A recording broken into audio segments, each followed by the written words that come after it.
বিজ্ঞানের ভাষায় জীবন হচ্ছে বৃদ্ধি, জীবন হচ্ছে যে প্রজনন, জীবন হচ্ছে পরিব্যক্তি, জীবন হচ্ছে বিবর্তন। কি হলো, কিছু মাথায় ঢুকলো না? চলো ডিটেলসে জানি।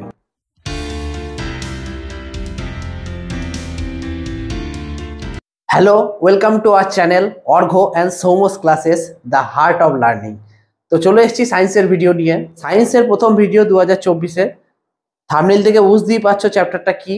চ্যাপ্টারটা হচ্ছে ক্লাস 9-এর জীবন বিজ্ঞানের চ্যাপ্টার, জীবন ও তার বৈচিত্র্য। ঠিক আছে, তো সবাই মনোযোগ সহকারে আমার ক্লাসটা শুনবে এবং একটা নোট তৈরি করবে। ঠিক আছে, আর ক্লাসটা আজকে পার্ট 1 আসছে, তো ভালো করে মনোযোগ সহকারে শোনার পর আশা করছি তোমাদের আর কোনো সমস্যা থাকবে না পার্ট 1-এ। ঠিক আছে, তো চলো শুরু করা যাক। তো জীবন মানে কি? জীবন মানে কি শুধুই বেঁচে থাকা? শুধুই কি শ্বাস ছাড়া আর নেওয়া? না। জীবন মানে কি তাহলে? জীবন মানে হচ্ছে যে প্রতিনিয়ত সংগ্রাম করে বেঁচে থাকা, প্রতিকূল পরিবেশের সঙ্গে প্রতিনিয়ত সংগ্রাম করা এবং বেঁচে থাকা। তাহলে কারোর জীবনে হয়তো এখন সমস্যা আছে, হয়তো কারোর জীবনে এর পরে সমস্যা আসবে, অথবা কেউ ওই সমস্যার পিরিয়ড থেকে উঠে চলে এসেছে। তো সমস্যা সবসময়ই থাকবে, ঠিক আছে, তো সেটাকে মানিয়ে নিয়ে চলার নামই হচ্ছে জীবন। তো এটা তো হলো মোটিভেশনাল জীবনের একটা সংজ্ঞা। তো বিজ্ঞানের ভাষায় জীবন কি? বিজ্ঞানের ভাষায় জীবন হচ্ছে বৃদ্ধি, জীবন হচ্ছে যে প্রজনন, জীবন হচ্ছে পরিব্যক্তি, জীবন হচ্ছে বিবর্তন। কি হলো, কিছু মাথায় ঢুকলো না? চলো ডিটেলসে জানি। তো জীবন কি, প্রথম হচ্ছে যে আমাদের কোশ্চেন। তো জীবন হচ্ছে যে বৃদ্ধি, প্রজনন, পরিব্যক্তি, বিবর্তন, এগুলো নিয়ে যে প্রোটোপ্লাজমীয় বস্তু, সেটা কি বলা হচ্ছে? জীবন। তো বৃদ্ধি মানে আমাদের প্রতিনিয়ত দেহের বৃদ্ধি ঘটছে, আমরা বড় হচ্ছি, বৃদ্ধি বিকাশ দুটোই হচ্ছে। প্রজনন, আমাদের জীবের সংখ্যা আমরা ক্রমশ বাড়াচ্ছি বংশ বিস্তারের মাধ্যমে, আমাদের একটা থেকে আমরা দুটো, তারপর তিনটে, এরকম করে আমরা জীবের সংখ্যা বংশ বিস্তারের মাধ্যমে কি হচ্ছে? বাড়ছে। তারপর হচ্ছে পরিব্যক্তি বা মিউটেশন, জীবের মধ্যে জিনের যে আকস্মিক পরিবর্তন লক্ষ্য করা যায় তাকে বলা হচ্ছে পরিব্যক্তি বা মিউটেশন। জিন কি? জিনের ফলে কি হয়? পিতামাতার বৈশিষ্ট্যটা সন্তানদের মধ্যে সঞ্চারিত হয়। তাহলে জিন কি? জিনের মাধ্যমে পিতামাতার যে বৈশিষ্ট্য সেটা সন্তানদের মধ্যে সঞ্চারিত হয়। এই জন্যই দেখবে যে আমাদের পিতামাতার বৈশিষ্ট্যগুলো আমাদের ক্ষেত্রে অনেকটা একদম একই রকম থেকে যায়। ঠিক আছে, তো পিতামাতার বৈশিষ্ট্য সন্তানদের মধ্যে সঞ্চারিত হয় কিসের মাধ্যমে? জিনের মাধ্যমে। তো এই জিনের যে আকস্মিক পরিবর্তন সেটা কি বলা হচ্ছে? পরিব্যক্তি বা মিউটেশন। তারপর হচ্ছে বিবর্তন। বিবর্তন মানে আমরা ক্রমশ উন্নত হচ্ছি, ক্রমশ কি হচ্ছি? উন্নত হচ্ছে। আগে আমরা অনুন্নত ছিলাম, সেখান থেকে আস্তে আস্তে আমরা উন্নত হচ্ছি। আগে সরল ছিলাম, সেখান থেকে আমরা জটিল হচ্ছি। মানে আজ থেকে ধরো যদি তোমরা 100 কোটি বা তারও আগে আমরা দেখি, বা 200 কোটি আগে বছর আগে আমরা কি ছিলাম? আমরা দেখতে অনেকটা বন মানুষের মতো ছিলাম, তাই তো? এরকম আমরা এত সুগঠিত ছিলাম না, বা এত হ্যান্ডসাম ছিলাম না। তাহলে আগে আমরা ছিলাম সরল, এখন আমরা হচ্ছি জটিল। আগে আমাদের কাছে পরার জামা কাপড় ছিল, আমরা গাছের ছাল পরে ঘুরে বেড়াতাম। ঠিক আছে, তো আমাদের কাছে পরার জামা কাপড় ছিল না, তাই জন্য আমরা কি পরে ঘুরে বেড়াতাম? গাছের ছাল পরে। কিন্তু এখন আমরা ভালো বেশ স্যুট বুট পরে একদম বসে আছি। তো আগে আমরা সরল থেকে কি হচ্ছে? জটিল হচ্ছে। তো সরল থেকে জটিল হওয়ার বা উন্নত থেকে অনুন্নত থেকে উন্নত হওয়ার এই প্রক্রিয়াটার নাম হচ্ছে বিবর্তন বা অভিব্যক্তি। তাহলে জীবন মানে বললাম বৃদ্ধি, জীবন মানে প্রজনন, জীবন মানে পরিব্যক্তি, জীবন মানে বিবর্তন। তো এগুলো মানে ইত্যাদি বৈশিষ্ট্য প্রকাশকারী প্রোটোপ্লাজমীয় বস্তুকে বলা হচ্ছে জীবন। তো জীবনের আরো কিছু বৈশিষ্ট্য আছে। জীবন মানে বললাম যে প্রজনন, মানে জীবের সংখ্যা ক্রমশ, নিজস্ব প্রজাতির সংখ্যা ক্রমশ বৃদ্ধি করা। ঠিক আছে, প্রজননের মাধ্যমে, বংশ বিস্তারের মাধ্যমে নিজের জীবের সংখ্যা ক্রমশ কি করবে? বৃদ্ধি করবে। তারপরে একটা ইম্পর্টেন্ট যেটা বৈশিষ্ট্য, সেটা হচ্ছে বিপাক। ইম্পর্টেন্ট বৈশিষ্ট্য হচ্ছে বিপাক। তো বিপাক জিনিসটা কি? জীবকোষে যে রাসায়নিক বিক্রিয়া ঘটেছে তাদের সমষ্টিগত ফলকে, সমষ্টি মানে যোগ ফলকে বলা হয় বিপাক। তাহলে জীবদের যে সমস্ত রাসায়নিক বিক্রিয়া ঘটে চলেছে, এটা হচ্ছে একটা কারখানা। ঠিক আছে, খাদ্য গ্রহণ থেকে খাদ্য বর্জন পর্যন্ত আমাদের মধ্যে নানান ধরনের রাসায়নিক বিক্রিয়া ক্রমশ সংগঠিত হচ্ছে। ঠিক আছে, আমরা খাবার খাবো, সেটাও হজম হবে, হজম করার পর যে খাদ্যটা সেটা কোষে কোষে পৌঁছাবে, সেখান থেকে শক্তি উৎপন্ন হবে, শক্তির সাহায্যে আমরা কাজ করার সামর্থ্য অর্জন করব। আর যে অপাচ্য খাদ্য বা যেটা আমাদের দেহে লাগবে না, সেটা মলের মাধ্যমে দেহের বাইরে নির্গত হয়ে যাবে। ঠিক আছে, তো এই যে এইগুলা যে ঘটছে, এই সমস্ত প্রক্রিয়াগুলো, এগুলো কিসের মাধ্যমে ঘটছে? নানান ধরনের রাসায়নিক বিক্রিয়া হচ্ছে দিয়ে ঘটছে। ঠিক আছে, তাহলে জীবদের এই সমস্ত রাসায়নিক বিক্রিয়া যেগুলো ঘটছে তাদের সমষ্টিগত যে ফল সেটা কি বলা হচ্ছে? বিপাক। বিপাক হচ্ছে দুই প্রকার। কি কি? তো বিপাক দুই প্রকার হচ্ছে যে, একটা হচ্ছে যে উপচিতি বিপাক। কি বিপাক? একটা হচ্ছে যে উপচিতি বিপাক, আর একটা হচ্ছে যে অপচিতি বিপাক। তো দুটো বিপাক কাকে বলে একটু জানবো। উপচিতি বিপাক কাকে বলে? যে বিপাক গঠনমূলক, যে বিপাক গঠনমূলক অর্থাৎ যে বিপাকে দেহের শুষ্ক ওজন বাড়ে তাকে বলা হয় উপচিতি বিপাক। তাহলে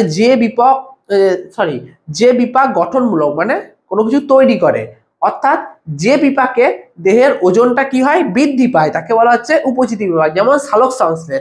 সালোক সংশ্লেষ প্রক্রিয়া কি করে? উদ্ভিদ খাদ্য তৈরি করে। ঠিক আছে, তাহলে যে বিপাক গঠনমূলক এবং যে বিপাকে দেহের ওজনটা বৃদ্ধি পায়, খাদ্য তৈরি করছে মানে বৃদ্ধি পাচ্ছে, তাকে বলা হয় উপচিতি বিপাক। তারপরে চলে আসছি আমরা অপচিতি বিপাক। যে বিপাক ধ্বংসাত্মক মানে একদম শেষ করে দিচ্ছে, অর্থাৎ যে বিপাকে দেহের শুষ্ক ওজনটা কি হয়ে যাচ্ছে? কমে যাচ্ছে, তাকে বলা হচ্ছে যে অপচিতি বিপাক। তাহলে যে বিপাক ধ্বংসাত্মক এবং যে বিপাকে দেহের ওজনটা কমে যাচ্ছে তাকে বলা হচ্ছে অপচিতি বিপাক। যেমন রেচন। রেচন মানে কি? দেহের বর্জ্য পদার্থ দেহের বাইরে নির্গত হয়ে যাওয়ার যে প্রক্রিয়া সেটাকেই বলা হচ্ছে রেচন। ঠিক আছে, তাহলে দুটো বিপাক, একটা উপচিতি একটা অপচিতি। এছাড়াও আমাদের আরো বৈশিষ্ট্য আছে, চলন গমন আছে, আরো অনেক বৈশিষ্ট্য আছে, জীবন চক্র আছে, এগুলো আমরা টুকটাক তাও জানি। চলন গমন, জীবন চক্র, এগুলো তো আমরা জানি। জীবন চক্র মানে কি? জীবন চক্র মানে হচ্ছে যে বৃদ্ধি, বংশ বিস্তার, বার্ধক্য, মৃত্যু। জীবন মানে বৃদ্ধি, তারপরে কি? বংশ বিস্তার, বার্ধক্য, মৃত্যু। এই যে গোটা সার্কেলটাকে, এটা কি হচ্ছে? জীবন চক্র। ঠিক আছে, চলন গমন আমরা জানি। আমাদের চলন মানে আমাদের যখন আমরা হাত পা নাড়াই সেটাকে বলা হয় চলন, আর হাত পা নাড়িয়ে যখন আমরা এক স্থান থেকে অন্য স্থানে যাই সেটাকে বলা হচ্ছে গমন। তো এরকম নানান বৈশিষ্ট্য আছে জীবনের, এগুলো আমরা টুকরোটাকরা জানলাম। এরপরে যেটা আসবে সেটা হচ্ছে সবাই জানো জীব আর জড়ের বৈশিষ্ট্য। জীব আর জড়ের বৈশিষ্ট্য এটা সবাই জানো, 5 থেকে সবাই জেনে আসছে এগুলো। তো জীব কাকে বলে? যাদের নির্দিষ্ট আকার ও আয়তন আছে, আর জড় যাদের নির্দিষ্ট আকার আয়তন থাকে না। জীবের 2 নাম্বার যে পার্থক্য সেটা হচ্ছে প্রত্যেক জীবদেহ প্রোটোপ্লাজম সমন্বিত এক বা একাধিক কোষ দিয়ে গঠিত। তাহলে জীবের মধ্যে নানান অসংখ্য কোষ থাকে, আর জড়ে প্রোটোপ্লাজমীয় সংগঠন কোনো কিছু থাকে না। 3 নাম্বার, জীব উত্তেজনায় সাড়া দেয় কিন্তু জড় উত্তেজনায় সাড়া দেয় না। 4 নাম্বার, জীবের বৃদ্ধি হয় জড়ের বৃদ্ধি হয় না। 5 নাম্বার, প্রত্যেক জীবদেহে বিপাক ক্রিয়া সম্পন্ন হয়, আমাদের মধ্যে বিপাকের ক্রিয়া দেখা যায়, কিন্তু জড়ের ক্ষেত্রে কোনো রকম বিপাক ক্রিয়া পরিলক্ষিত হয় না। তারপর হচ্ছে জীবের চলন ও গমন দেখা যায়, কিন্তু জড়ের কোন রকম চলন বা গমন কিচ্ছু দেখা যায় না। জীব অপত্য সৃষ্টি করে বংশ বিস্তার করে, মানে সন্তান সৃষ্টির মাধ্যমে। অপত্য মানে সন্তান। জীব অপত্য সৃষ্টি করে বংশ বিস্তার করে, আর জড় বংশ বিস্তার করে না, জড়ের কোন রকম বংশ বিস্তার হয় না। জীবের জীবন চক্র আছে কিন্তু জড়ের জীবন চক্র নেই। জীবন চক্র কাকে বলে? জীবন চক্র আমি এখনই বললাম যে বৃদ্ধি, বংশ বিস্তার, বার্ধক্য এবং মৃত্যু, এই যে সার্কেল, এটা কি বলা হচ্ছে? জীবনের চক্র। ঠিক আছে, তো এটা সবাই জানো, জীব আর জড়ের পার্থক্য করে রাখবে। তারপরে আমরা যেটা জানবো সেটা হচ্ছে কিভাবে পৃথিবীতে জীবনের উৎপত্তি ঘটেছিল। কিভাবে পৃথিবীতে জীবনের উৎপত্তি ঘটেছিল, অরিজিন অফ লাইফ। তো কি বলেছে? জড় বস্তু থেকে 3.7 বিলিয়ন বছর পূর্বে রাসায়নিক উপায়ে প্রাণের সৃষ্টি হয়েছিল। তাহলে জড় বস্তু থেকে 3.7 মানে প্রায় 370 কোটি বছর আগে পূর্বে রাসায়নিক উপায়ে প্রাণের সৃষ্টি হয়েছিল। তারপর আদি প্রাণ থেকে নানান ধরনের জীবের অভিব্যক্তি ঘটেছিল বা বিবর্তন ঘটেছিল। তাহলে জীবন সৃষ্টির যে ধাপ সেগুলো একটু জানবো। ওপারিন, বিজ্ঞানীটার নাম কি? ওপারিন। এর বক্তব্য হলো যে আদিম পৃথিবীতে সরল যৌগগুলি থেকে ধীরে ধীরে অধিকতর জটিল যৌগ সৃষ্টি হয়েছিল। তো আমি এখনই বললাম যে অভিব্যক্তির যে সংজ্ঞা, যে সরল থেকে আমরা ধীরে ধীরে কি হচ্ছি? জটিল হচ্ছি। তো সেরকম পৃথিবীতে সরল যৌগগুলি থেকে ধীরে ধীরে কি যৌগ সৃষ্টি হচ্ছিল? জটিল যৌগ সৃষ্টি হয়েছিল বিদ্যুৎ শক্তি, অতিবেগুনি রশ্মি, মহাজাগতিক রশ্মি বিকিরণের ফলে। তো জৈব যৌগের উৎপত্তির যে ধাপ সেগুলো সম্পর্কে একটু বলা হয়েছে। প্রথম হচ্ছে জীবন সৃষ্টির আগে যে পরিবেশগত অবস্থাটা ছিল, জীবন সৃষ্টির আগে যে অবস্থাটা ছিল, সেই সময় পৃথিবীর উষ্ণতা অতিরিক্ত ছিল। সেই সময় পৃথিবী একটা জ্বলন্ত গ্যাসের পিণ্ড ছিল। ঠিক আছে, এই সময় অতিরিক্ত পরিমাণে পরিবেশে জলীয় বাষ্প থাকতো। তো এই হচ্ছে যে পরিবেশগত অবস্থাটা, জীবন সৃষ্টির আগের পরিবেশ যে অবস্থা সেটা। তারপর হচ্ছে জীবন সৃষ্টির আদি যৌগ সমূহ, যে সমস্ত যৌগ লাগে protein, lipid, amino acid, nucleic acid, এগুলো সব হচ্ছে যে আদি যৌগ সমূহ। সেখান থেকে কোয়া সার্ভেট বা মাইক্রোস্ফিয়ার, তারপরে প্রোটোসল, তারপরে হচ্ছে যে প্রোটোসেল, তারপর হচ্ছে জীবনের নানা আদি অবস্থা। ঠিক আছে, তাহলে এই কোয়া সার্ভেট, মাইক্রোস্ফিয়ার, প্রোটোসল এগুলো সম্পর্কেও আমরা জানবো, এরপরে জানছি। তো এটা হচ্ছে যে পুরো ধাপটা কিভাবে সৃষ্টি হলো, যে এই আগের পরিবেশগত অবস্থা, জীবন সৃষ্টি যৌগ সমূহ, কোয়া সার্ভেট, মাইক্রোস্ফিয়ার, প্রোটোসেল, তারপরে জীবনের নানা আদি অবস্থা। তো তারপর আমি চলে আসছি যে জীবন সৃষ্টির যে ধাপগুলো আছে সেগুলো সম্পর্কে। তো 1 নাম্বার হচ্ছে যে জীবন সৃষ্টির আগের পরিবেশগত অবস্থা। সম্ভবত 500 কোটি বছর পূর্বে পৃথিবীর সৃষ্টি হয়েছিল জ্বলন্ত সূর্যের টুকরো থেকে। তাহলে আজ থেকে 500 কোটি বছর আগে পৃথিবীর সৃষ্টি হয়েছিল একটা জ্বলন্ত সূর্যের টুকরো থেকে। আমি বলেছিলাম যে পৃথিবী একটা জ্বলন্ত গ্যাসের পিণ্ড ছিল, সেটাই। প্রথমে পৃথিবী ছিল গ্যাস ও বাষ্পপূর্ণ জ্বলন্ত ঘূর্ণায়মান আগুনের পিণ্ড, আগুনের একটা পিণ্ড। ধীরে ধীরে ঠান্ডা হয়ে প্রথমে তরল ও পরে কঠিন অবস্থা প্রাপ্ত হয়। তাহলে প্রথমে ধীরে ধীরে ঠান্ডা হয়, দিয়ে তরলে পরিণত হয়, দিয়ে তরল থেকে পরবর্তী সময় কঠিনে পরিণত হয়। ভারী মৌলগুলি যেমন লোহা, নিকেল কোথায় থাকতো? কেন্দ্রের দিকে থাকতো। মাঝামাঝি যে মৌল যেগুলো হচ্ছে সিলিকন, অ্যালুমিনিয়াম, সেগুলো মাঝখানে থাকতো। এবং সবচেয়ে হালকা মৌলগুলি যেমন hydrogen, helium, nitrogen, carbon, oxygen, এগুলো বাইরের দিকে গ্যাসীয় পরিবেশ সৃষ্টি করে। তারপর আছে সেই সময় পৃথিবীর তাপমাত্রা ছিল অতিরিক্ত, যেহেতু একটা জ্বলন্ত গ্যাসের পিণ্ড ছিল তাই জন্য তাপমাত্রাটাও ছিল খুব বেশি। কত? সেটা 5000 থেকে 6000 ডিগ্রি সেলসিয়াস। এরূপ তাপমাত্রায় হাইড্রোজেন, কার্বন, নাইট্রোজেন, অক্সিজেন এগুলো মুক্ত অবস্থায় থাকা সম্ভব ছিল, মানে একা থাকতে পারতো না। এরা কিভাবে থাকতো? এরা বিভিন্ন ধাতব পদার্থের সঙ্গে যুক্ত হয়ে কার্বাইড, নাইট্রাইট, অক্সাইড ইত্যাদি তৈরি করেছিল। তাহলে এরা বিভিন্ন কার্বাইড, নাইট্রাইট এবং অক্সাইডের সঙ্গে যুক্ত অবস্থায় ছিল। কার্বন, নাইট্রোজেন এবং অক্সিজেনের বিভিন্ন যৌগ, সেগুলো কি কি? সায়ানোজেন, মিথেন, জল, অ্যামোনিয়া আর সায়ানাইড ইত্যাদি গ্যাসীয় অবস্থায় ছিল। তাহলে প্রত্যেকটার আমি সংকেত এখানে লেখা আছে, দেখবা, করে রাখবে। তো অক্সিজেনের বিভিন্ন যৌগ যেমন সায়ানোজেন, মিথেন, জল, অ্যামোনিয়া, সায়ানাইড। ঠিক আছে, পরবর্তী সময় কি হয়েছে? পৃথিবী ক্রমশ ঠান্ডা হতে থাকে এবং গ্যাসীয় উপাদানগুলি প্রথমে তরল ও পরে কঠিন হতে শুরু করে। তাহলে পৃথিবী ক্রমশ ঠান্ডা হতে থাকে এবং যে গ্যাসীয় উপাদানগুলো ছিল, মানে যে গ্যাসগুলো ছিল, সেগুলো প্রথমে তরল এবং পরবর্তী সময় কঠিন হতে শুরু করে। জলীয় বাষ্প অতিরিক্ত থাকলে কি হবে? সেখান থেকে মেঘ সৃষ্টি হবে, মেঘ থেকে কি হবে? বৃষ্টি হবে। এর ফলে বৃষ্টি হলে কি হবে? চারিদিকটা সমুদ্রে পরিণত হয়ে যাবে জলে। এরপরে 2 নাম্বার যে পয়েন্ট, সেটা হচ্ছে জীবন সৃষ্টির আদি যৌগ সমূহ।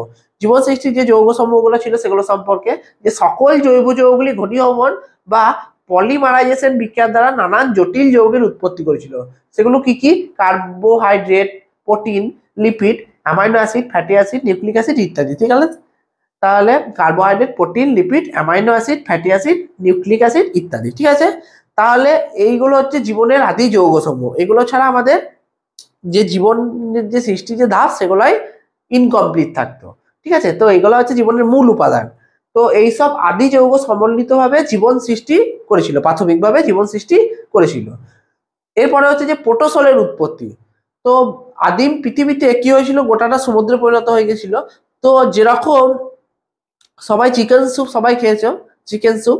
তো চিকেন স্যুপে কি থাকে?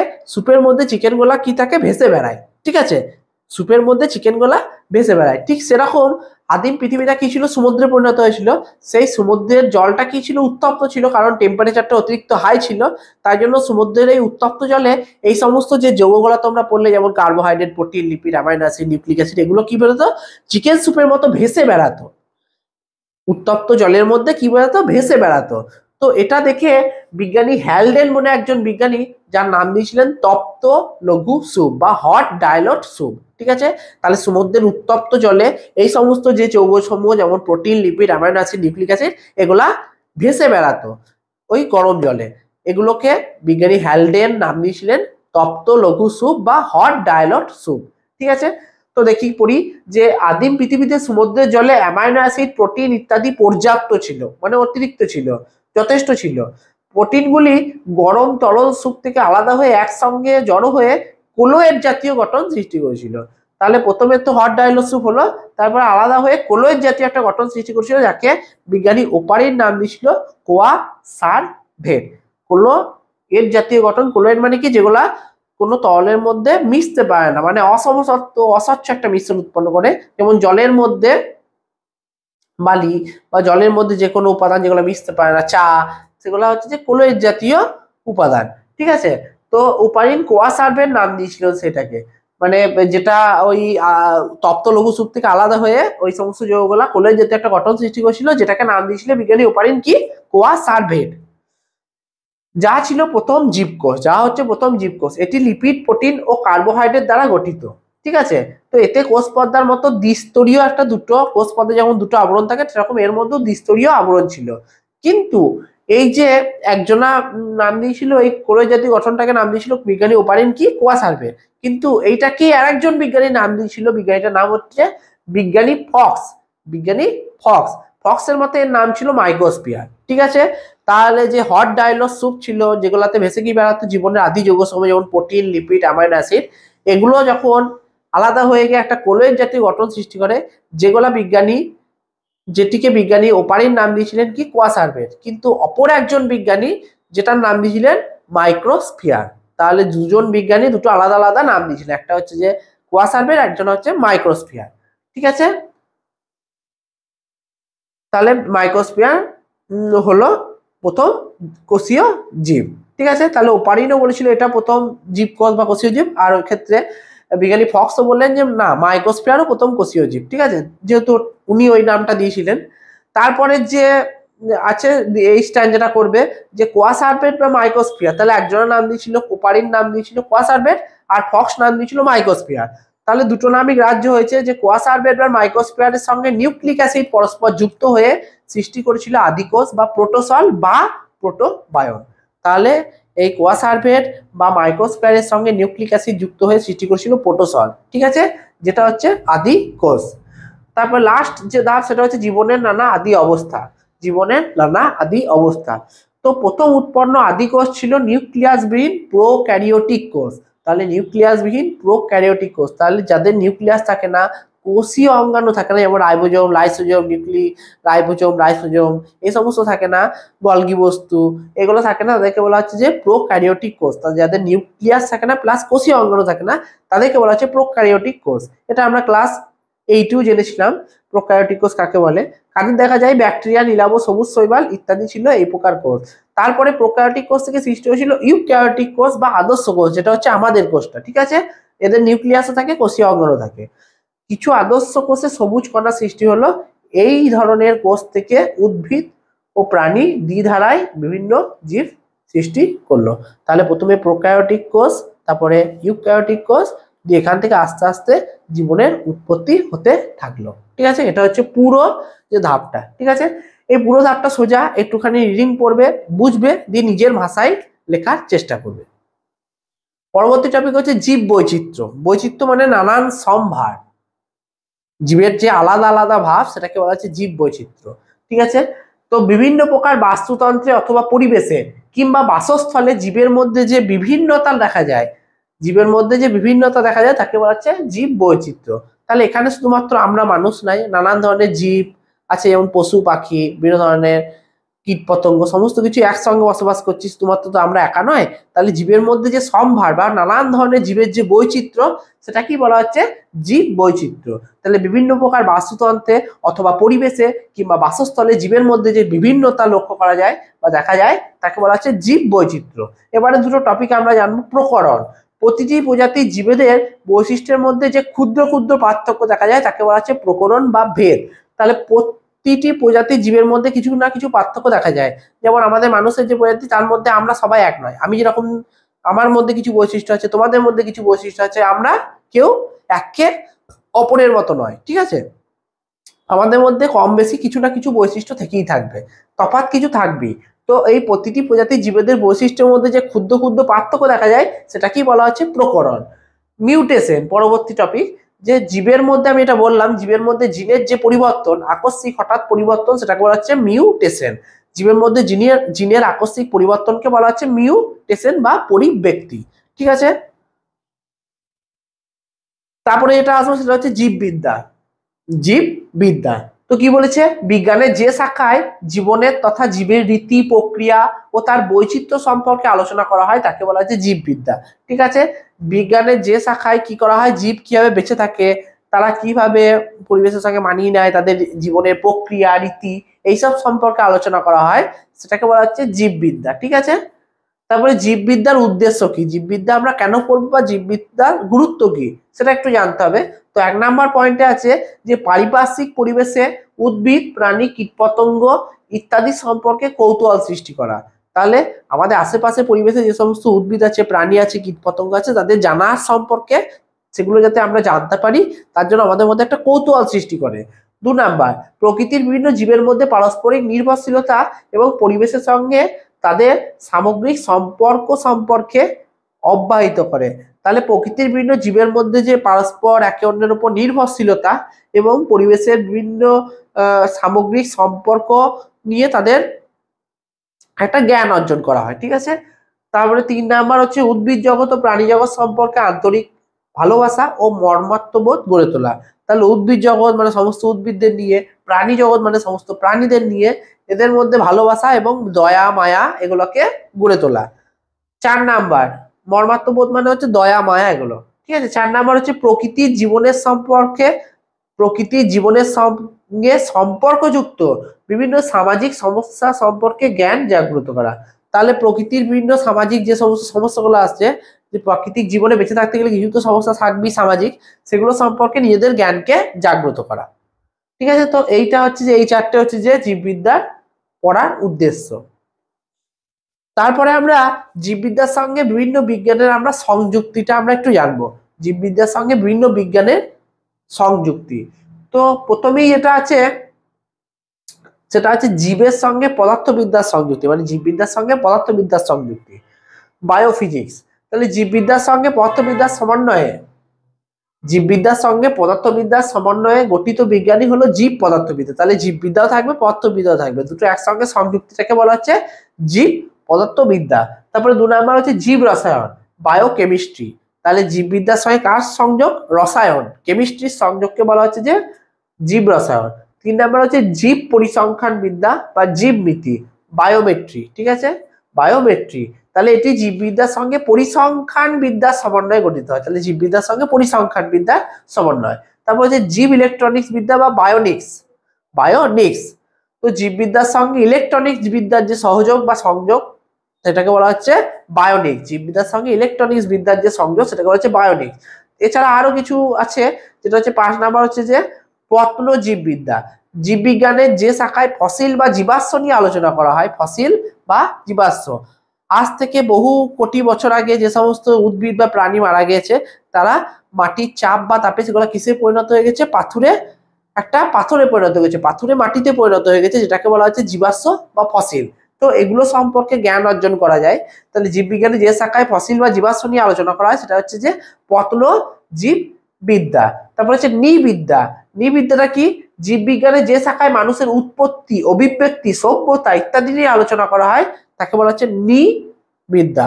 তাহলে মানুষের উৎপত্তি, অভিব্যক্তি এবং সভ্যতা কিভাবে বেঁচে থাকে বা সভ্যতা নিয়ে আলোচনা করা হয় তাকে বলা হচ্ছে যে নৃবিদ্যা। তারপর হচ্ছে ভৌগোলিক জীববিদ্যা।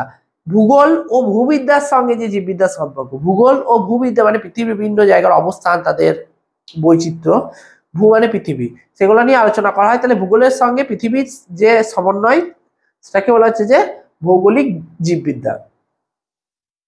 তারপর হচ্ছে 4 নম্বর সাইবারনেটিক্স। তাহলে জীববিদ্যার সঙ্গে প্রযুক্তি। এখন আমরা প্রযুক্তির দিক থেকে অনেক উন্নত হচ্ছি ধীরে ধীরে, আমাদের এখন আমরা হচ্ছি যা হচ্ছে এর থেকে আরো 50 বছর পরে আমরা আরো উন্নত হব। তাহলে জীববিদ্যার সঙ্গে প্রযুক্তিবিদ্যার যে সমন্বয় সেটা কি বলা হচ্ছে যে সাইবারনেটিক্স। ঠিক আছে, তো এগুলো গেল জীববিদ্যার সঙ্গে বিভিন্ন বিজ্ঞানের সংযুক্তি। ঠিক আছে, এগুলো একটু ভালো করে রাখবে, কোনটা কি, বায়োনিক্সটা ভালো করে করবে, এই নৃবিদ্যা, সাইবারনেটিক্স এগুলো একটুখানি ভালো করে রাখবে। ঠিক আছে, তারপরে আধুনিক জীববিদ্যার প্রয়োগ, আধুনিক জীববিদ্যাকে কিভাবে প্রয়োগ করা হয়। তো 3টে পয়েন্ট আছে, একটা হচ্ছে কৃষিকাজে, একটা হচ্ছে চিকিৎসা বিজ্ঞানে, আর একটা হচ্ছে যে মহাকাশ গবেষণায়। ঠিক আছে, তো আমরা সবকটা সম্পর্কেই জানবো। তো প্রথমে হচ্ছে কৃষিকাজে, কৃষিকাজে কিভাবে জীববিদ্যাকে প্রয়োগ করা হয়। তো কৃষিকাজে 1 নম্বর হচ্ছে খাদ্য উৎপাদন, তো জীববিজ্ঞানের জ্ঞানকে কাজে লাগিয়ে খাদ্য উৎপাদনে প্রভূত উন্নতি করা হয়েছে। যেমন 1 নম্বর উচ্চ ফলনশীল বীজ, সংকরায়ন পদ্ধতির সাহায্যে উন্নত ফলনশীল ধান, গম, ভুট্টা, পাট, তুলো ইত্যাদি উৎপন্ন করা হয়। তাহলে কি পদ্ধতি? সংকরায়ন পদ্ধতি। সংকরায়ন মানে যখন দুটো ভিন্ন জিনিস একসঙ্গে মিশবে, এক্ষেত্রে যেমন ধান, গম এ সমস্ত উদাহরণ দেওয়া হয়েছে। তাহলে দুটো ভিন্ন প্রজাতির বীজ, যেমন উন্নত বা অনুন্নত দুটো বীজ একসঙ্গে পাইল করাটাকে বলা হচ্ছে সংকরায়ন, মানে দুটো ভিন্ন জিনিস থাকবে, সেটাকে বলা হচ্ছে সংকরায়ন। তাহলে সংকরায়ন পদ্ধতিতে উন্নত ফলনশীল ধান, গম, ভুট্টা, পাট, তুলো ইত্যাদি উৎপন্ন করা হয়। কয়েকটি উচ্চ ফলনশীল ধান হচ্ছে যে IR8, IR20, তারপর হচ্ছে পুষা, জয়া, জগন্নাথ, এবং উচ্চ ফলনশীল গম নাম হচ্ছে সোনালিকা, কল্যাণ সোনা, জনক। ভুট্টার মধ্যে আছে বিক্রম, জহর, সোনা ইত্যাদি উল্লেখযোগ্য। তারপরে 2 নম্বর হচ্ছে বীজবিহীন ফল উৎপাদন। প্রজনন বিদ্যার সাহায্যে এবং কৃত্রিম হরমোন প্রয়োগের ফলে প্রজনন বিদ্যা মানে বংশ বিস্তারের যে ব্যাপারটা, প্রজনন বিদ্যা এবং কৃত্রিমভাবে হরমোন মানে গবেষণাগারে যে সমস্ত হরমোনগুলো তৈরি করা হয়, কৃত্রিম হরমোন প্রয়োগের ফলে বিভিন্ন বীজবিহীন ফল উৎপাদন করা হয়। বিভিন্ন বীজ ছাড়া যে সমস্ত ফলগুলো করা হয়, বীজবিহীন ফল উৎপাদনের পদ্ধতিকে কি বলা হয়? পার্থেনোকার্পি। বীজবিহীন ফল তৈরির প্রক্রিয়াটাকে কি বলা হয়? পার্থেনোকার্পি। এটা আমরা আগে জানিয়েছিলাম, ঠিক আছে। এগুলো আমরা ছোটখাটো জিনিস আমরা আগের ক্লাসে বা আগে বিভিন্ন জায়গায় আমরা পড়েছিলাম। তো প্রজনন বিদ্যার সাহায্যে এবং কৃত্রিম হরমোন প্রয়োগের ফলে বীজবিহীন ফল তৈরি করা হয়। তারপরে 3 নাম্বার কীটপতঙ্গ দমন। জীববিজ্ঞানের জ্ঞানকে কাজে লাগিয়ে জৈবিক পদ্ধতিতে কীটপতঙ্গ দমন করা সম্ভব হয়েছে। ফলে জৈবিক মানে ন্যাচারাল পদ্ধতির দ্বারা কীটপতঙ্গ দমন করা সম্ভব হয়েছে। ফলে রাসায়নিক পদ্ধতিতে পেস্ট দমনের হার অনেকটা কমে গেছে। রাসায়নিক বিভিন্ন কীটনাশক প্রয়োগের ফলে পেস্ট দমনের পরিমাণটা অনেকটা কমে গিয়েছে। তারপরে মৎস্য চাষ, কৃত্রিম প্রজননের সাহায্যে মৎস্য চাষের উৎপাদন বৃদ্ধি করা হচ্ছে। কৃত্রিমভাবে প্রজননের মাধ্যমে মৎস্য চাষের যে উৎপাদন সেটা বৃদ্ধি করা হচ্ছে। উন্নত জাতের পশুপালন, সংকরায়ন পদ্ধতির সাহায্যে উন্নত জাতের অধিক দুগ্ধদায়ীকারী গাভী যেমন মুলতানি, ভাগলপুরি, শাহিওয়াল ইত্যাদি সৃষ্টি করা সম্ভব হয়েছে। তাহলে সংকরায়ন পদ্ধতির দ্বারা মানে দুটি ভিন্ন প্রজাতির জিনিসকে মিশিয়ে উন্নত জাতের অধিক দুগ্ধপ্রদায়ী গাভী, যেমন কি নাম এখানে দিয়ে দিয়েছে, মুলতানি, ভাগলপুরি, শাহিওয়াল ইত্যাদি সৃষ্টি করা সম্ভব হয়েছে। মৌমাছি পালন, কৃত্রিম উপায়ে মৌমাছি পালন করে প্রচুর পরিমাণে কি উৎপাদন করা হচ্ছে? মধু উৎপাদন করা সম্ভব হয়েছে। তারপরে বি নাম্বার পয়েন্ট আছে পরিধেয় উৎপাদন। পরিধেয় মানে আমরা যেটা পরিধান করি মানে পোশাক। জীববিজ্ঞানের ধারণা থেকে পরিধেয় উৎপাদনে কাঁচামাল হিসেবে উৎকৃষ্ট মানের তুলো, পাট, তন্তু, রেশম, পশম ইত্যাদি উৎপাদন করা হয়েছে। এবারে চলে আসছে আমরা চিকিৎসা বিজ্ঞানে। তো জীব প্রযুক্তির সাহায্যে রোগ নির্ণয়কারী বিভিন্ন যন্ত্র যেমন সৃষ্টি করা হচ্ছে, তেমনি বিভিন্ন জীবনদায়ী অ্যান্টিবায়োটিক ওষুধ যেমন কি penicillin, streptomycin, chloromycetin, erythromycin, azithromycin, aureomycin প্রস্তুত করা হচ্ছে। তাহলে বিভিন্ন অ্যান্টিবায়োটিক জীবনদায়ী ওষুধ সেগুলো প্রস্তুত করা হচ্ছে কিসের মাধ্যমে? জীববিদ্যাকে কাজে লাগিয়ে। বিভিন্ন প্রাণীদের থেকে নানা রকম ওষুধ তৈরি করা হচ্ছে, যেমন পাগলা কুকুরের লালা থেকে জলাতঙ্ক রোগের প্রতিষেধক কি? হাইড্রোফোবিনাম। তাহলে পাগলা কুকুরের জলাতঙ্ক রোগের যে প্রতিষেধক সেটা হচ্ছে হাইড্রোফোবিনাম। সাপের বিষ থেকে অ্যান্টি ভেনম সিরাম। সাপের বিষ থেকে কি? Anti venom serum. ল্যাকেসিস ইত্যাদি, ঠিক আছে। বিভিন্ন ভাইরাস ও ব্যাকটেরিয়া জনিত রোগের ভ্যাকসিন বা টিকা আবিষ্কারের ফলে রোগ প্রতিরোধ করা অনেক ক্ষেত্রে কি হয়েছে? সম্ভব হয়েছে। বিভিন্ন ভাইরাস ও ব্যাকটেরিয়া জনিত রোগের ভ্যাকসিন বা টিকা আবিষ্কার করার ফলে সে সমস্ত রোগগুলোকে প্রতিরোধ করা যাচ্ছে। বিশেষ করে দুরারোগ্য ব্যাধি যেমন cholera, typhoid, diphtheria, tetanus, polio, hepatitis B প্রভৃতির ভ্যাকসিন আবিষ্কার মানুষের জীবনকে দীর্ঘায়ু করে চলেছে। তাহলে যে সমস্ত রোগগুলো অনেক সারে না, আগেকার দিনে যেগুলো ভয়ানক রোগ নামে ছিল যেমন কলেরা, টাইফয়েড, এগুলো কি করা হচ্ছে? ভ্যাকসিন ব্যবহার করে মানুষের জীবনকে অনেকটা দীর্ঘায়ু করা হচ্ছে। তারপরে 3 নাম্বার হচ্ছে মহাকাশ গবেষণায়। জীববিজ্ঞানের জ্ঞান থেকে মহাকাশচারীরা মহাকাশযানে এককোষী শৈবাল ক্লোরেল্লা রাখেন। তাহলে মহাকাশচারীরা মহাকাশযানে এককোষী শৈবাল কি রাখেন? ক্লোরেল্লা। এই শৈবাল সালোক সংশ্লেষে চালানোর সময় মহাকাশযান থেকে যত CO2 আছে মানে কার্বন ডাইঅক্সাইড, এগুলো শোষণ করে নেয় এবং নিজের দেহের অক্সিজেনটা কি করে দেয়? ছেড়ে দেয়। এর ফলে মহাকাশযানে যে সমস্ত মানুষগুলো আছে তারা অক্সিজেনের সরবরাহটা ভালোভাবে পেয়ে যাবে, ঠিক আছে। এখান থেকে কোশ্চেন আছে যে মহাকাশচারীরা ক্লোরেল্লা শৈবাল কেন ব্যবহার করে? মহাকাশচারীরা বা মহাকাশযানে ক্লোরেল্লা বা এককোষী শৈবাল ক্লোরেল্লা ব্যবহার করার কারণ কি? তখন লিখতে হবে যে ক্লোরেল্লা মহাকাশযানে যে সমস্ত CO2 থাকে সেগুলোকে সব শোষণ করে নেয় এবং O2 পরিত্যাগ করে। এর ফলে কি হয়, মহাকাশযানে অক্সিজেনের যে সরবরাহ সেটা ভালোভাবে বজায় থাকে। ঠিক আছে, তো এটা গেল জীববিদ্যার প্রয়োগ। তাহলে জীববিদ্যার প্রয়োগ 1 নাম্বার কৃষিকাজে লিখবে, 2 নাম্বার চিকিৎসা বিজ্ঞানে লিখবে, 3 নাম্বার মহাকাশ গবেষণায়। ঠিক আছে, একটু নিজের মতো করে পড়ে নেবে, দিয়ে নিজের ভাষায় লিখবে, একটু পড়ে নেবে, দিয়ে বুঝে নেবে, দিয়ে নিজের ভাষায় লেখার চেষ্টা করবে। ঠিক আছে, হুবহু মুখস্থ না করলেও হবে। তারপরে টপিক হচ্ছে ট্যাক্সোনমি। পরবর্তী টপিক হচ্ছে ট্যাক্সোনমি।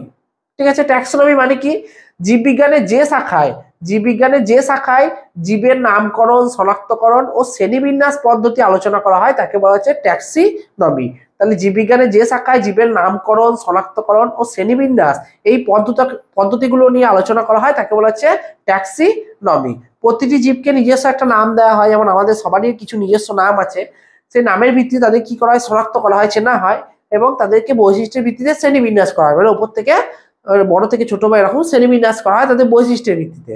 তাহলে এই যে নামকরণ, শনাক্তকরণ, শ্রেণীবিন্যাস এই পদ্ধতি নিয়ে আলোচনা করা হয় সেটাকে বলা হচ্ছে ট্যাক্সোনমি। ট্যাক্সোনমির উপাদান তাহলে কি কি, শনাক্তকরণ, নামকরণ আর শ্রেণীবিন্যাস, মুখ্য যে উপাদানগুলি। তো শনাক্তকরণ প্রথমে দেখব, যে বিশেষ বৈশিষ্ট্যের দ্বারা কোনো জীবকে অন্যান্য জীবেদের থেকে আলাদা করে চিনে নেওয়ার পদ্ধতিকে বলা হয় শনাক্তকরণ। তারপর হচ্ছে 2 নাম্বার নামকরণ, গোষ্ঠীভুক্ত প্রত্যেক জীবকে পৃথক পৃথক নাম আরোপ করে আলাদা করে নেওয়ার পদ্ধতিকে বলা হচ্ছে নামকরণ। যেমন প্রত্যেকের নিজস্ব নাম থাকে আমাদের, তাদের নামের ভিত্তিতে আমরা কি করি, তাদেরকে চিনে নিতে পারি, সেটাই। ক্যারোলাস লিনিয়াস জীবের দ্বিপদ নামকরণ প্রচলন করে।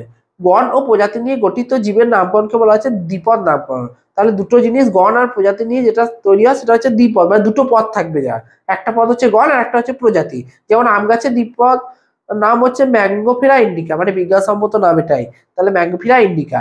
রুই মাছের দ্বিপদ নাম হচ্ছে লিব্রিও রহিতা।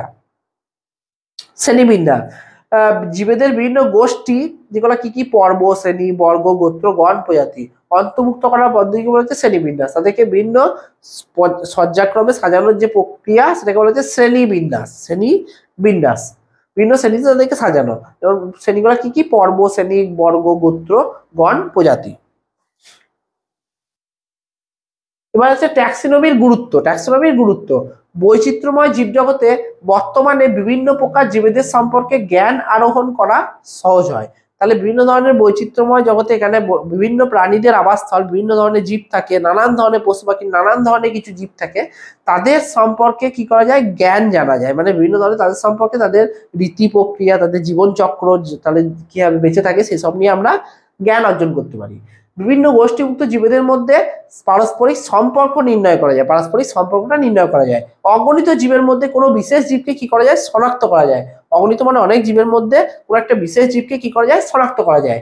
ট্যাক্সোনমির জ্ঞান থেকে জীবের পূর্বপুরুষ যে অনুন্নত ছিল, মানে একার জীব, মানে আজ থেকে 100 কোটি 200 কোটি বছর আগে যে পূর্বপুরুষগুলো ছিল জীবের, সেগুলো যে অনুন্নত ছিল সেই তথ্য এবং এই বিবর্তনের ধারা সম্পর্কে কি করতে পারি, আমরা জানতে পারি।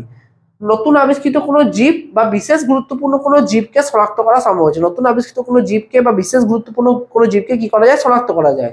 সিস্টেমেটিক্স, বাস্তববিদ্যা, শরীর বিজ্ঞান, ভ্রূণতত্ত্ববিদ্যা, জৈব রসায়ন, বংশগতিবিদ্যা ইত্যাদি বিষয় অভিব্যক্তি বুঝতে সাহায্য করে।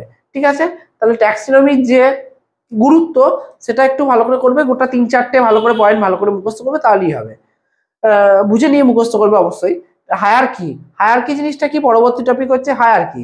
তো বিভিন্ন এককের সাহায্যে জীবকে সর্বনিম্ন মানে নিচু স্তর থেকে সর্বোচ্চ স্তরে অন্তর্ভুক্ত করার যে প্রক্রিয়া সেটা বলছে হায়ারকি, মানে নিচু থেকে উপরে তাদের এককের ভিত্তিতে যে শ্রেণীবিন্যাস সেটা কি বলা হচ্ছে হায়ারকি। সেটা আমরা একটু জানবো ডিটেলসে। তো লিনিয়াস হায়ারকির মোট 7টি ধাপ বলেছিলেন বিজ্ঞানী ক্যারোলাস লিনিয়াস। হায়ারকির কটা ধাপ বলেছিলেন, 7টি ধাপ। সেই 7টি ধাপ কি কি, প্রথমে আছে রাজ্য, তারপর আছে পর্ব, তারপর আছে শ্রেণী, তারপর আছে বর্গ, তারপর আছে গোত্র, তারপর আছে গণ, তারপর আছে প্রজাতি। তাহলে এটা মুখস্থ করবে 7টি ধাপ কি কি, পরীক্ষায় আসে, রাজ্য, পর্ব, শ্রেণী, বর্গ, গোত্র, গণ, প্রজাতি। ঠিক আছে, তো এই 7টি ধাপের যে ব্যাখ্যা সেগুলো একটু জানবো। প্রজাতি, অন্যান্য জীব থেকে জননগতভাবে বিচ্ছিন্নতা প্রাপ্ত এবং জিন জননগতভাবে স্বতন্ত্র এমন কতগুলি জীবের সমাহারকে প্রজাতি বলে। তাহলে অন্যান্য জীব থেকে জননগতভাবে বিচ্ছিন্নপ্রাপ্ত, জনন মানে যে প্রক্রিয়া দ্বারা জীবের সংখ্যা বৃদ্ধি করা হয় তাকে বলা হচ্ছে জনন। জননগতভাবে বিচ্ছিন্নপ্রাপ্ত এবং জিন তত্ত্বভাবে স্বতন্ত্র মানে জিনের দিক থেকে তারা স্বাধীন এমন কতগুলি জীবের যে সমাহার তাকে বলা হচ্ছে প্রজাতি। তাহলে জননের দিক থেকে আলাদা এবং জিনের দিক থেকে তারা স্বতন্ত্র, তাদের যে সমাহার তাদেরকে বলা হচ্ছে প্রজাতি। পরস্পর সাদৃশ্যযুক্ত কয়েকটি প্রজাতি নিয়ে গঠিত হচ্ছে কি গণ। তারপরে পরস্পর সাদৃশ্যযুক্ত কয়েকটি গণকে নিয়ে গঠিত যে গোষ্ঠী সেটা হচ্ছে গোত্র। তারপরে পরস্পর সাদৃশ্যযুক্ত কয়েকটি গোত্রকে নিয়ে গঠিত হয় যে গোষ্ঠী সেটাকে বলা হচ্ছে কি বর্গ। তারপরে পরস্পর সদস্যযুক্ত কয়েকটি বর্গ নিয়ে গঠিত গোষ্ঠীকে বলা হচ্ছে শ্রেণী। দেখো এক একটার সঙ্গে অনেকটা লিঙ্ক, মানে এক একটার সঙ্গে একটা যুক্ত হয়ে যাচ্ছে। যেমন পরস্পর সদস্যযুক্ত কয়েকটি বর্গ থেকে গঠিত হচ্ছে এই বর্গগুলাকে নিয়ে হচ্ছে শ্রেণী, তারপরে এই শ্রেণীগুলাকে নিয়ে গঠিত হবে কি পর্ব। ঠিক আছে, যেমন পরস্পর সদস্যযুক্ত কয়েকটি শ্রেণী নিয়ে গঠিত হচ্ছে কি পর্ব। ঠিক আছে, তাহলে এক একটার সঙ্গে লিঙ্ক। তারপরে রাজ্য কি একাধিক বিভাগের বা পর্বের সমন্বয়ে একাধিক অনেকগুলি পর্বকে একত্রে নিয়ে গঠিত হয় রাজ্য। ঠিক আছে, তো এই ব্যাখ্যাটা একটু করে রাখবে কোনটাকে কি বলা হয়। আম গাছের হায়ারকিটা পরীক্ষায় অনেক সময় দেয়, আম গাছের হায়ারকিটা লেখো। তো হায়ারকির যে ধাপগুলো আছে সেগুলো রাজ্য, বিভাগ, শ্রেণী, বর্গ, গোত্র, গণ, প্রজাতি। তো আম গাছের যে রাজ্য সেটা হচ্ছে উদ্ভিদ রাজ্য বা প্লান্টি। তারপরে বিভাগ হচ্ছে যে গুপ্ত বীজি, গুপ্ত বীজি। তারপরে শ্রেণী হচ্ছে দ্বিবীজপত্রী, শ্রেণী দ্বিবীজপত্রী। বর্গ হচ্ছে যে স্যাপিনডেলিস, স্যাপিনডেলিস। গোত্র হচ্ছে যে অ্যানাকার্ডিয়েসি, অ্যানাকার্ডিয়েসি। গণ হচ্ছে যে ম্যাঙ্গিফেরা, আর প্রজাতি হচ্ছে ইন্ডিকা। এই গণ আর প্রজাতিটা হচ্ছে যে বিজ্ঞানসম্মত নাম। ম্যাঙ্গিফেরা, ইন্ডিকা হচ্ছে যে আমের বিজ্ঞানসম্মত নাম। ঠিক আছে, তো এই 1 2 3 4 5 6 7 এই 7টা পয়েন্ট ভালো করে মুখস্থ করবে। রাজ্য কি নাম, বিভাগের কি নাম, শ্রেণীর কি নাম, বর্গের কি নাম, গোত্রের কি নাম, এটা তো তোমরা সোজা দুটো পয়েন্ট তোমরা এমনিতেই পারবে। ম্যাঙ্গিফেরা, ইন্ডিকা এটা তোমরা দীর্ঘদিন জেনে আসছো, আমের বিজ্ঞানসম্মত নাম। তো এটা ভালো করে করবে। তারপরে মানুষের হায়ারকি আছে, যেমন আমেরটা ছিল আগেরটা, এটা হচ্ছে মানুষের। তো মানুষের রাজ্য হচ্ছে কি প্রাণী রাজ্য বা অ্যানিমালিয়া, প্রাণী রাজ্য বা অ্যানিমালিয়া। পর্ব হচ্ছে যে করডাটা, শ্রেণী হচ্ছে যে স্তন্যপায়ী, বর্গ হচ্ছে যে প্রাইমেটস, গোত্র হচ্ছে হোমিনিডি, গণ হচ্ছে যে হোমো, প্রজাতি হচ্ছে সাপিয়েন্স। তাহলে এটা বিজ্ঞানসম্মত নাম মানুষের, হোমো সাপিয়েন্স। ঠিক আছে, তাহলে এই 7টা পয়েন্ট ভালো করে করবে। রাজ্য কি, বর্গ কি, শ্রেণী কি, বর্গ কি, গোত্র কি, গণ কি, আর প্রজাতি কি মানুষের ক্ষেত্রে। ঠিক আছে, তো এটা ভালো করে করবে, আম আর মানুষ, তাহলে দুটো ভালো করে করবে খুব। তারপরে আসছি আমরা দ্বিপদ নামকরণ, মানে দুটো পদ দিয়ে যে নামকরণ সেটাকে বলা হচ্ছে দ্বিপদ নামকরণ। দুটি পদ নিয়ে যে নামকরণ তাকে বলা হচ্ছে দ্বিপদ নামকরণ। সেই দুটি পদ কি কি, একটা হচ্ছে গণ আর একটা হচ্ছে যে প্রজাতি। মানে ওই যে লাস্টের যে মানুষের হায়ারকিতে ছিল হোমো স্যাপিয়েন্স এইটা, আর আমের ক্ষেত্রে যেমন ছিল ম্যাঙ্গিফেরা ইন্ডিকা। তো এটা হচ্ছে দ্বিপদ নামকরণ মানে বিজ্ঞানসম্মত নামটা। দ্বিপদ নামকরণে কিছু নিয়মাবলী আছে, যেটা কি কি, যে কোনো গোত্রের অন্তর্ভুক্ত একাধিক গণ বা একাধিক গণের অন্তর্ভুক্ত একাধিক প্রজাতির নাম ভিন্ন হবে। তাহলে গণ আর প্রজাতির নামটা একাধিক অন্তর্ভুক্ত গোত্রের কি হবে, আলাদা হবে। 2 নাম্বার, কেবলমাত্র ল্যাটিন ভাষায় নামকরণ করতে হবে, অন্য ভাষায় নামকরণটা সিদ্ধ নয়। 3 নাম্বার, কোনো একটি প্রজাতির নামকরণ দ্বিপদযুক্ত হবে এবং উপপ্রজাতির নামটা ত্রিপদযুক্ত হবে। তাহলে প্রজাতির নামে 2টো পদ থাকবে আর উপপ্রজাতির নামে 3টে পদ থাকবে। উপপ্রজাতি মানে কোনো একটা প্রজাতির মোট সংখ্যার মধ্যে যে সমস্ত প্রজাতিগুলো বিশেষ বৈশিষ্ট্যের ভিত্তিতে চিনে নেওয়া হয়, তাহলে কোনো একটা প্রজাতির মোট সংখ্যার মধ্যে যাদেরকে বৈশিষ্ট্যের ভিত্তিতে চিনে নেওয়া হয় তাদেরকে বা সেই সমস্ত প্রজাতির সংখ্যাটাকে বলা হচ্ছে উপপ্রজাতি। ঠিক আছে, তাহলে প্রজাতির নাম দ্বিপদযুক্ত হবে আর উপপ্রজাতির নাম 3টে পদযুক্ত হবে। গণের নামের প্রথম অক্ষর বড় হরফে হবে এবং প্রজাতির নাম ছোট হরফে লিখতে হবে। নামের শেষে বিজ্ঞানীর নাম যোগ করার রীতি আছে, যেমন প্যান্থেরা লিও লিনিয়াস, সিংহের বিজ্ঞানসম্মত নাম কি করেছেন লিনিয়াস, তাই জন্য দেখো প্যান্থেরা লিও হচ্ছে সিংহের বিজ্ঞানসম্মত নাম, আর লাস্টে যে বিজ্ঞানীটার নাম লিনিয়াস সেটা লিখতে হবে। ঠিক আছে, তাহলে গণের নামটা বড় অক্ষরের হবে প্রথম অক্ষরটা, আর প্রজাতির নামটা ছোট অক্ষরের হবে, আর লাস্টে বিজ্ঞানীর নামটা যুক্ত করতে যাবেন প্যান্থেরা লিও লিনিয়াস। তারপরে 5 নাম্বার, বিজ্ঞানসম্মত নাম সবসময় বাঁকা হরফে হবে, সবসময় বিজ্ঞানসম্মত নামটা একটু বাঁকা হরফে হবে, অর্থাৎ ইতালিক অক্ষরে ছাপা হবে। লেখার সময় নিম্নরেখিত করতে হবে, লেখার সময় এই যে দাগ দিতে হবে গণ আর প্রজাতির মধ্যে, নিচে যে আন্ডারলাইন আছে সেটা। যেমন বাঘের বিজ্ঞানসম্মত নাম প্যান্থেরা টাইগ্রিস, প্যান্থেরা টাইগ্রিস, তাহলে দুজোড়া নিচে দেখো আন্ডারলাইন আছে।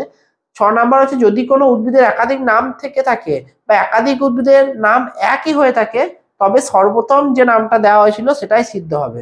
একে অগ্রাধিকার আইন, ল অফ প্রায়োরিটি বলে, যেটা 1753 খ্রিস্টাব্দের আগে দেওয়া নাম গ্রাহ্য হবে না। তাহলে 1753 খ্রিস্টাব্দের আগে যে সমস্ত নাম দেওয়া হয়েছে সেগুলো আর গ্রাহ্য করা হবে না। তাহলে দ্বীপন নামকরণ কাকে বলে তার নিয়মাবলী এগুলো একটু করে রাখবে। তারপরে জীবের 5টি রাজ্য, জীবের 5টি রাজ্য। বিজ্ঞানী উইটেকার 1969 খ্রিস্টাব্দে জীবেদের 5 রাজ্যে শ্রেণীবিন্যাস প্রবর্তন করেন। এই 5টি রাজ্য কি কি? মনেরা, প্রোটিস্টা, ছত্রাক, প্লান্টি আর অ্যানিমিলিয়া। এগুলোর বৈশিষ্ট্য সম্পর্কে আমাদের একটু জানতে হবে। তাহলে জীবের কটা রাজ্য? 5টা রাজ্য। বিজ্ঞানী উইটেকার যাদের নামটা প্রথম দিয়েছিলেন, 5টা রাজ্যের যে বৈশিষ্ট্য সেটা একটু জানতে হবে আমাদের। প্রথমে আসছে আমরা মনেরার বৈশিষ্ট্য। তো মনেরার বৈশিষ্ট্য 1 নম্বরে কি আছে? এরা এককোষী এবং প্রোক্যারিওটিক, এবং কোষটা হচ্ছে যে আণুবীক্ষণিক, মানে খালি চোখে দেখা যায় না। কোষ প্রাচীরে পেপটাইডোগ্লাইক্যান থাকে। তাহলে কোষ প্রাচীরে কি থাকে? পেপটাইডোগ্লাইক্যান, ঠিক আছে। এদের পুষ্টি প্রক্রিয়া সবুজি বা পরভোজী। এদের পুষ্টিটা যেটা হয় সেটা সবুজি, বা মানে নিজেও খাবার তৈরি করতে পারে অথবা খাবারের জন্য অন্যের উপর নির্ভরশীল পুষ্টির জন্য। পরভোজী পুষ্টি মৃতজীবী, পরজীবী ও মৃতজীবী প্রকার হয়। তাহলে পরভোজী যে পুষ্টি এটা মৃতজীবী, মানে মৃত কোনো বস্তু থেকে পুষ্টিটা শোষণ করে। পরজীবী মানে পরের জন্য নির্ভরশীল, আর মৃতজীবী মানে দুজনাই পুষ্টিটা শোষণ করবে এবং দুজনাই উপকৃত হবে, ঠিক আছে। 3 নাম্বার, কোষ বিভাজনের সময় কোষটা যখন বিভাজিত হয় তখন বেম গঠিত হয় না। এরা জলে, স্থলে এবং অন্তরাক্ষী সর্বজ্য বিরাজমান। এরা জলেও থাকে এবং স্থলেও থাকতে পারে। এদের অযৌন জনন সম্পন্ন হয়। তাহলে এরা কি পদ্ধতিতে জনন সম্পন্ন করে? অযৌন জনন। অযৌন জননের ক্ষেত্রে গ্যামেট লাগবে না। অযৌন জননের ক্ষেত্রে কি হবে? রেণুর মাধ্যমে বা দেহ কোষটা বিভাজিত হয়ে জননটা সম্পন্ন হবে। এক্ষেত্রে এটা বেশি উদ্ভিদের ক্ষেত্রে দেখা যায়, বিভিন্ন ধরনের অণুজীবের ক্ষেত্রে দেখা যায়, ঠিক আছে। আর আমাদের ক্ষেত্রে যেটা হচ্ছে যৌন জনন। তো উদাহরণ ব্যাকটেরিয়া, মাইকোপ্লাজমা, নীলাভ, সবুজ শৈবাল ইত্যাদি। তারপরে হচ্ছে যে প্রোটিস্টা। পরবর্তী যে রাজ্য সেটা হচ্ছে প্রোটিস্টা। এরা এককোষী এবং উপনিবেশ গঠনকারী ইউক্যারিওটিক প্রকৃতি। তাহলে এরা এককোষী এবং ইউক্যারিওটিক প্রকৃতির। কোষে পর্দাঘেরা কোষীয় অঙ্গাণু ও নিউক্লিয়াস উপস্থিত। তাহলে কোষীয় অঙ্গাণু আর নিউক্লিয়াসটা উপস্থিত। এদের পুষ্টি প্রক্রিয়া সবজি বা পরভোজী প্রকৃতি। এরা সবজি মানে নিজেরাও খাবার তৈরি করতে পারে, আবার পুষ্টি প্রক্রিয়ার জন্য অপরের উপর নির্ভরশীল হয়। বেশিরভাগ জলজ ও প্লাঙ্কটন গঠনকারী। প্লাঙ্কটন মানে সমুদ্রের মধ্যে থাকা ক্ষুদ্র ক্ষুদ্র জীবেদের বলা হচ্ছে প্লাঙ্কটন। সমুদ্রের মধ্যে থাকা জীবেদের বলা হচ্ছে প্লাঙ্কটন। বেশিরভাগ জলজ ও প্লাঙ্কটন গঠনকারী। ডিএনএ হিস্টোন প্রোটিন থাকে। এদের ডিএনএতে হিস্টোন প্রোটিন থাকে। এদের যৌন এবং অযৌন দুটো পদ্ধতিতেই জনন সম্পন্ন করে। যেমন উদাহরণ হচ্ছে ইউগ্লিনে, অ্যামিবা, প্যারামিসিয়াম। তারপর হচ্ছে যে ফানজি। পরেরটা কি? ফানজি। এরা এককোষী, বহুকোষী, অনুসূত্রাকার, মানে সুতের মতো হয়, দেখতে পাচ্ছ সুতোর মতো হয়। এরা ইউক্যারিওটিক প্রকৃতির। এদের কোষটা হচ্ছে ইউক্যারিওটিক প্রকৃতির। কোষ প্রাচীরে একটা কাইটিন, একটা পর্দা দ্বারা নির্মিত। 2 নাম্বার, এদের পুষ্টি প্রক্রিয়া মৃতজীবী, পরজীবী এবং মৃতজীবী প্রকৃতির। 3 নাম্বার, এরা মৃত জৈব বস্তুর উপর জন্মায়, মৃত কোনো বস্তুর উপর জন্মায়। দেহে কলা গঠিত হয়নি, দেহে কোনো কলা গঠিত হয়নি। এদের সঞ্চিত খাদ্য হচ্ছে গ্লাইকোজেন। এদের রেণুর সাহায্যে অযৌন জনন সম্পন্ন করে। তাহলে রেণুর সাহায্যে অযৌন জনন সম্পর্ক, যেমন ইস্ট, মিউকর, পেনিসিলিয়াম ইত্যাদি। তারপরে হচ্ছে রাজ্য হচ্ছে প্লান্টি। এরা বহুকোষী এবং ইউক্যারিওটিক প্রকৃতির। এদের সবজি পুষ্টি সম্পন্ন হয়। এদের সবজি পদ্ধতিতে পুষ্টি সম্পন্ন করে। এরা স্থলজ, জলজ এবং সমুদ্রের কিনারায় বসবাস করে। তাহলে এরা স্থলের মধ্যে, জলের মধ্যে এবং সমুদ্রের কিনারায় মধ্যে বসবাস করে। এদের দেহে কলাগঠিত হয়েছে। এদের দেহে কলাগঠিত তাহলে হয়েছে। কোষ প্রাচীর কি দিয়ে নির্মিত থাকে? সেলুলোজ দ্বারা। উদাহরণ শৈবাল হচ্ছে স্পাইরোগাইরা। শৈবাল হচ্ছে যে শৈবালটার নাম হচ্ছে স্পাইরোগাইরা। মস হচ্ছে যে পোগোনেটাম। ফান্ড হচ্ছে যে ড্রায়োপটেরিস, ঠিক আছে। তারপর হচ্ছে অ্যানিমেলিয়া।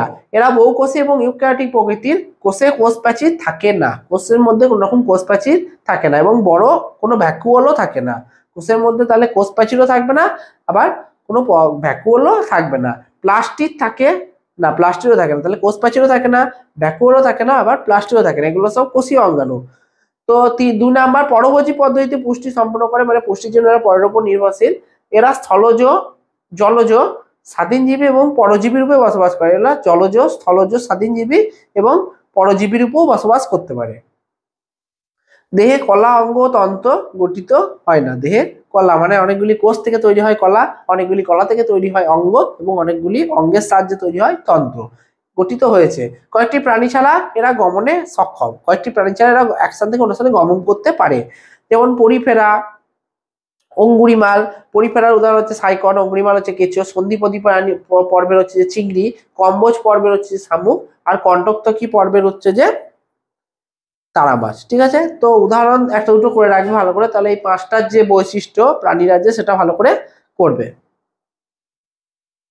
তারপরে আমরা কিছু পার্থক্য সম্পর্কে এবারে জানবো। শৈবাল, মস, ফান। শৈবাল হচ্ছে অ্যালগি, মস বর্গ ব্রায়োফাইটা, ফান বর্গ টেইডোফাইটা।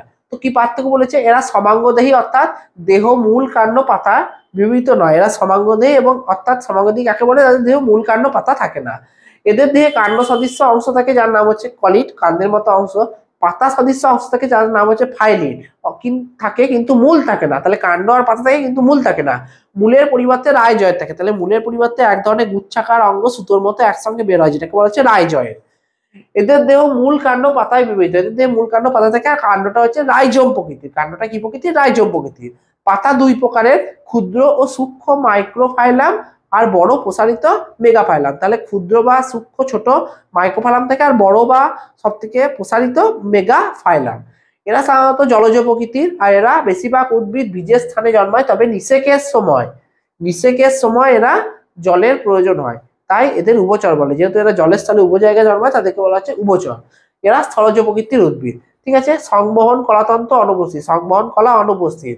এদের জাইলেম ও ফ্লোয়েম কলা দিয়ে গঠিত সংবহন কলা থাকে না। এদের পরিবর্তে কি থাকে? সরল প্যারেনকাইমা কলা থাকে। এদের জাইলেম আর ফ্লোয়েম থাকে না। কাদের? মস বর্গের। এদের জাইলেম ও ফ্লোয়েম থাকে না, কিন্তু তার পরিবর্তে কি থাকে? সরল প্যারেনকাইমা কলা থাকে, উদ্ভিদ কলা এটা।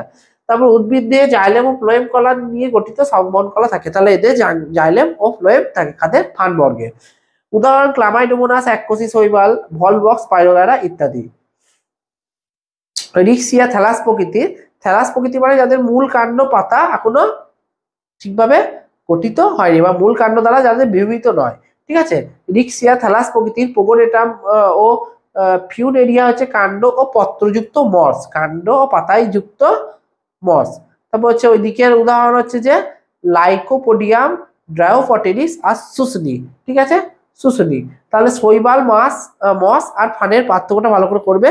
বেশিরভাগ ইংরেজি টার্মটা করে রাখবে, অ্যালগি, ব্রায়োফাইটা আর টেইডোফাইটা। এটা খুব বেশি আছে, ইংরেজি টার্ম দিয়ে বেশি আসবে কিন্তু। তারপর হচ্ছে ব্যক্তবীজী আর গুপ্তবীজির পার্থক্য। ব্যক্তবীজী মানে যাদের বীজটা ফলের বাইরে থাকে, আর গুপ্তবীজী মানে যাদের বীজটা ফলের ভেতরে সুপ্ত অবস্থায় থাকে। তাহলে এই প্রকার উদ্ভিদ দীর্ঘ, কাষ্ঠল, বহু বর্ষজীবী মানে বহুদিন বাঁচে, চিরহরিৎ বৃক্ষ জাতীয় উদ্ভিদ। ঠিক আছে।